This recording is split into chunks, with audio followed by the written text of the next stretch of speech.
देखिए दोस्तों, आज की वीडियो में काफ़ी महत्वपूर्ण टॉपिक पे अपन बात करने वाले। मान लीजिए कोई भी आपका पर्सनल लोन है, जी हाँ, मतलब अनसिक्योर कोई भी लोन होता है आपका। फॉर एग्जांपल के तौर पे क्रेडिट कार्ड डिफॉल्ट हो गया आपका, एनबीएफसी कंपनी जितने भी ऐप्स के लोन होते हैं वो भी अनसिक्योर लोन में आते हैं।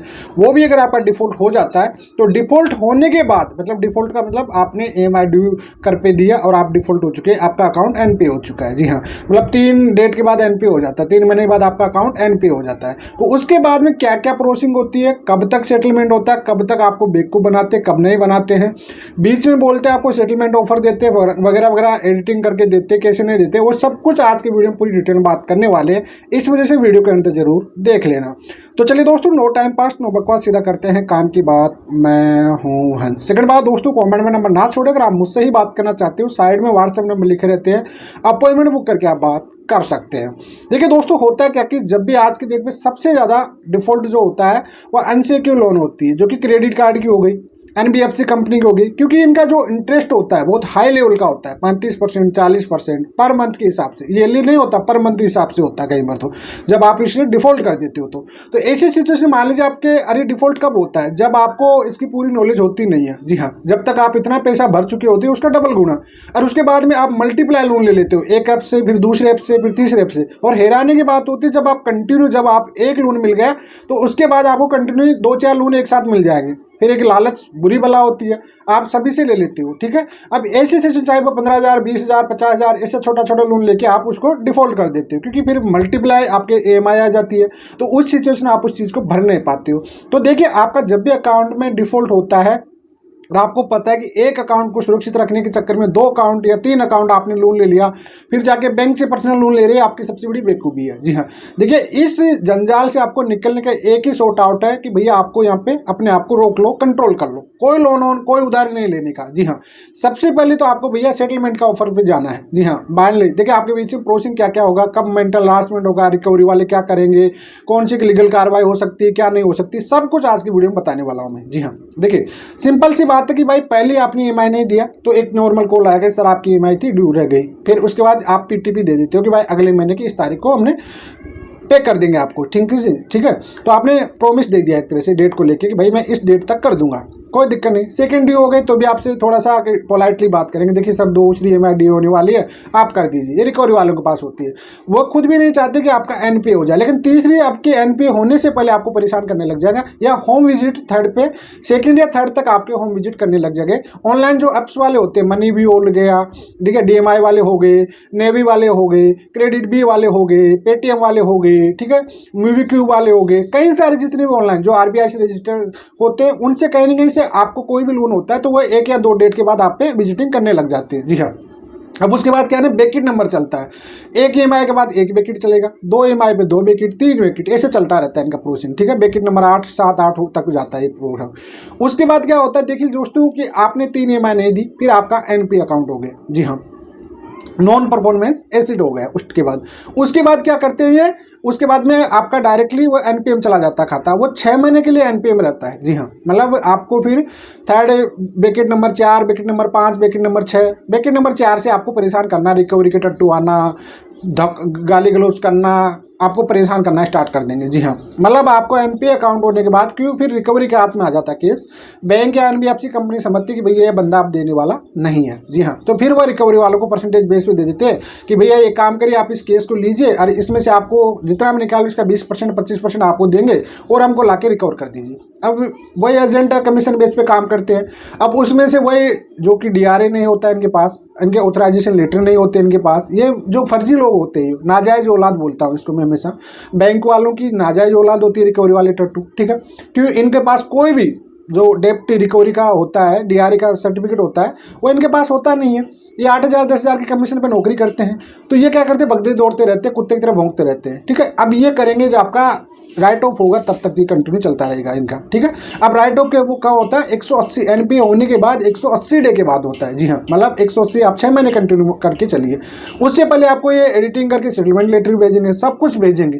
तो इस सिचुएशन में आपको नहीं करना है, बिल्कुल नहीं करेंगे कि वह अपना कैसे भी करके वो कहेंगे एक ईएमआई भर दो, 2 भर दो, एडिटिंग करके आपको भेज देंगे, साहब आपको 15% में 2% जैसे आपकी EMI है उसका इतना सा परसेंटेज करा के इतने में करा देंगे। वो लोग कई जगह इसमें बेवकूफ़ भी बन जाते हैं। तो ऐसी सिचुएशन आपको नहीं करना। जब तक आपका तो NPA होने के बाद 3 महीने के बाद या तो रेगुलर में जाएगा या फिर राइट ऑफ होने के बाद, अगर आपको बेस्ट व्यूअर लेना है तो फिर राइट ऑफ के तक आपको इसको झेलना ही पड़ेगा। जी हाँ, कुल मिलाकर 12 महीने तक तो आपको इसको झेलना पड़ेगा। अभी सिचुएशन क्या होता है कि अगर मान लीजिए आपको ये नहीं होता है तो इसमें लीगली कार्रवाई क्या हो सकती है, एक पार्ट और हो जाता है। तो लीगली कार्रवाई क्या होती है? देखिए, अनसिक्योर्ड जितने लोन होता है उसमें ना तो आपका कोई चेक बाउंस होता है। ECS का अगर आपने ऑनलाइन लगा रखा, ऑटो डेबिट लगा रखा, तो ECS 25 का केस कर सकते हैं ज़्यादा से ज़्यादा। आर्बिट्रेशन डाल सकते हैं। आर्बिट्रेशन में आपको ऑब्जेक्शन डालना पड़ता है। कहीं हाई कोर्ट के, सुप्रीम कोर्ट के, जैसे हाई कोर्ट के जजमेंट आ रखे हैं। तो अभी तो हाल ही सुप्रीम कोर्ट ने बोला कि आर्बिट्रेशन को लोगों ने मजाक बना लिया। मतलब एक वो है ना, ट्रक भरा हुआ ट्रक, लोडिंग ट्रक वाला, जो हर मामले में आर्बिट्रेशन मतलब है नहीं, मध्यस्थता का काम होता है हर किसी चीज में। तो वो आर्बिट्रेशन का फालतू का वही वकील होते हैं जो फ्री का काम करते रहते हैं। तो उससे आपको डरना का नहीं है, ठीक है। तो इसमें कानूनी कार्रवाई कुछ भी नहीं हो सकती। आप ये मान लीजिए, आपको ये कि आपको लीगल नोटिस पुलिस वाले बन के धमकाएंगे, कभी बोलेंगे साहब पुलिस थाने से बोल रहे हैं, सरकारी एक वकील ने आपके केस किया था, उससे वकील का नंबर ये है, और वही बैठे रहेंगे वहीं ऑन टेबल, दूसरी टेबल पर बैठा रहेगा, वहीं से बात करके आपको बेवकूफ़ बनाएंगे। इससे ज़्यादा कुछ भी नहीं होने वाला ये। तो ये आखिरी में ये देखिए, जितना आप डरते हो, पहले कॉलिंग है, कॉलर वाले होते हैं जो कॉलिंग करते हैं, एजेंसी वाले, ये थर्ड पार्टी होती है। जो भी एजेंसी होती है वो थर्ड पार्टी होती है। ज़्यादातर ये अपनी एजेंसी के नाम भी नहीं बताते। होम विजिटिंग जो आता है उसके पास ना तो आई कार्ड होता है, ना ही उसके पास ऑथराइजेशन लेटर होता है, ना ही उसके पास जो DRA लाइसेंस होता है कि भाई उसने DRA कर भी रखा है या नहीं कर रखा, कुछ भी नहीं होता है। तो ये सब लोग फर्जी होते हैं, डराते हैं आपको, बेइज्जती करते हैं समाज में, सोसाइटी। वो आपको पता नहीं आपके राइट, एक जागरूक ग्राहक के राइट पता ही नहीं होते। स्टार्टिंग में सबको पता नहीं होता, जब जिसके साथ बीतती है फिर वो धीरे धीरे पता करता है, तब जाके मालूम पड़ता है, तब तक उसका इंसल्ट हो चुकी होती है, तब तक उसका बहुत ज़्यादा चूना लग जाता है। लेकिन प्रॉपरली आपको जब भी कोई भी होम विजिटिंग पे आ रहा है तो 3 चीज़ मांग लीजिए आपको।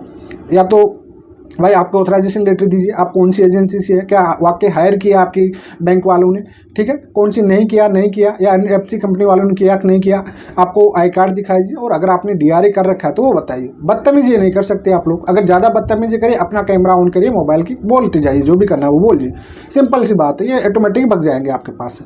आपको बस थोड़ा सा दम के साथ, डर के नहीं बोलने का। जितना आप डरोगे उतना ही ज़्यादा डराते हैं आप लोग। 3-4 पे आएंगे रिक्वेस्ट, फिर आपको ये क्या करेंगे, जब NP हो गए तो 1 या 2 जो बैकेट चलते रहे, 4 या 5 में, ये कोशिश करते हैं पूरी कि कैसे भी इनका निकल रहा है, ठीक है।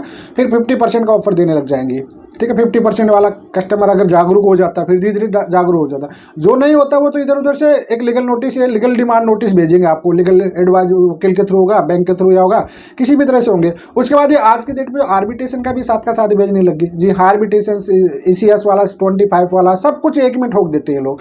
कहीं जगह पुलिस की फर्जी वाला 420, 190 का 90/80 फालतू के पूरे सेक्शन लगा के, जिनका खुद को पता नहीं होता इनका सेक्शन क्या क्या है, सब कुछ लगा के डाल के आपके ऊपर डाल लेते हैं। धोखाधड़ी का इस तरह से। तो इन चीज़ों के चक्कर में आपको बिल्कुल भी नहीं डरना, किसी भी टाइप से नहीं डरना। आर्बिट्रेशन अगर ये प्रॉपर तरीके से डालते हैं, जो कि आर्बिट्रेशन एक लॉ फॉर्म से आता है, जी हाँ, वो वकील की फॉर्म होती है जो कि एक पैनल पे काम करती है। जैसे पैनल कौन होता है, वकील का पैनल, जो वकील किसी भी NBFC कंपनी के लिए काम करता है, बजाज हो गया, उस टाइप से नेवी हो गई, क्रेडिट भी हो गई, बैंक हो गया, जो एक्सिस बैंक हो गया, ICICI बैंक हो गया, हर बैंक होता है उसका सबका पैनल होता है। वहाँ पे वकील काम करते रहते हैं, जो लोग काम होता है उनका वकील काम करते रहते हैं। तो उनमें से आर्बिट्रेशन आ जाता है। तो आर्बिट्रेशन में आपको प्रॉपर्ली एक रिप्लाई देना पड़ता है। पहली बात तो कि भैया आपको आर्बिट्रेशन ने नहीं मांगा था आपका। आर्बिट्रेशन जिसको भी आता है, जिसको जवाब भी देना होता है, वो मुझसे कॉन्टेक्ट कर सकते हैं। अगर आपको ऑब्जेक्शन डलाना है उसमें, हम लोग 2 से 3 हज़ार में इसका सोल्यूशन आपको प्रॉपर्ली तरीके से दे देते हैं। तो ये आर्बिट्रेशन की प्रोसेसिंग होती है सिंपल सी, आप इसको ऑब्जेक्शन डाल के रिजेक्ट करा सकते हो। उसके बाद में जब आपका राइट ऑफ में चला जाता है तो फिर ये समझ जाते हैं कि भैया आप नहीं मिलने वाले। फाइनली आके ये आप पे सेटलमेंट करते हैं। फिर आप देखते हो 15% ये आता है, फिर 50, फिर आता है भैया व्यूअर आपको दे रहे हैं हम लोग 60% दे रहे हैं, ऑफ कर रहे हैं, चलो 70 पे कर दो, चलो 30% आप दे दो, 70 हम दे रहे हैं। तो ऐसे करके बार्गेनिंग करना पड़ता है आपको भी करना पड़ता है। स्टार्टिंग ये 50% से आते हैं, या NBFC कंपनी होती है वो 30% से आती है, बैंक आता है वो 50% से आता है। ये दोनों में आपको समझ लेना। NBFC कंपनी का मतलब समझ लो जितने भी अनसिक्योर ऐप्स होते हैं जो RBI से जुड़े होते हैं, बजाज हो गया, फाइनेंस हो गया, NBFC कंपनी का हो गया, ठीक है, उस टाइप से मनी भी हो गया, ठीक है, क्रेडिट भी हो गया, मूवी क्यूब हो गया, ने भी हो गया, ये सब होते हैं, DMI फाइनेंस, ये सब होते हैं, ये NBFC कंपनी जुड़ी, ये 30% दे देंगे, फिर 50 पे आएंगे, फिर 60 पे आएंगे, 70 पे आएंगे। NBFC कंपनी को 10% तक भी चला जाती है। अगर आपने बार्गेनिंग करने का अगर आप में जुनून है, अच्छे से इनको आर्गूमेंट जागरूक बन चुके हैं आप लोग सब कुछ, तो आपका इनका 10% तक भी हो जाता है। बैंक वाले होते हैं जो कहीं 10% पे भी SBI कर देता है, बैंक ऑफ बड़ौदा भी 15 तक कर देता है। एक्सिस बैंक के 20 से नीचे नहीं करता है कभी भी, ठीक है। ICICI बैंक है 20 से नीचे नहीं करता है। कई सारे जो होते हैं तो वो फिर आपका ये होता है 15 से 20% पे ये होता है, जो उसके लिए आपको 1 से 1.5 साल आपको वेट करना पड़ेगा, तब जब बार्गेनिंग करना पड़ेगा, इनकी थ्रेड सुनना पड़ेगा, अपने आप को मजबूत बनाना पड़ेगा, तब जाके आपको ये ऑफर मिल पाएगा। अन्यथा आप एक और डर के उठा रहे हो, उधर से भर रहे हो उधर के, तो आप बर्बाद हो जाओगे। कोई मतलब, इंटरेस्ट ही इतना लगता है इनका, महीने का 40% लगा देते हैं आप लोग की, और आपको जो होता है लेट फीस का वो भी ज़्यादा लगा देते हैं, तो उसमें मतलब है नहीं। तो कुल मिलाकर आपको समझ में पूरा एक वीडियो में शॉर्ट में समझा दिया। फिर भी अगर आपके डाउट कन्फ्यूज रहते तो आप मुझे पूछ सकते हैं। फिलहाल आज के इतना ही। जय